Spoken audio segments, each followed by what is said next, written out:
Hey everyone, welcome back to another tech video. In this video, I'm going to show you how you can fix the issue. Issue is that your Face ID is not working properly in your iPhone, maybe iPad. So when you just go to the lockup case, when your phone is locked and just try to lock up with the Face ID and it's not opening, so you have to just type your password. So how you can fix that issue in your iPhone, maybe iPad?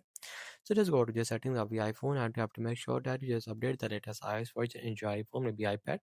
So after updating your iOS, just go back and just scroll it down and see the option about transfer or reset iPhone. Just tap that and just tap on a reset and reset all the settings from here. After that, just go back.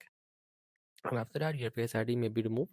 So just go to the Face ID and passcode. And here you just type your passcode. After entering your password, just scroll it down and see the option of a reset Face ID. Just have to reset your Face ID and again enter your Face ID.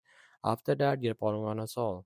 So make sure that you just have toggle on that on which you want to need a Face ID. So after that, you just restart your iPhone and again on it. After that, your problem gonna solve. So that's it the video.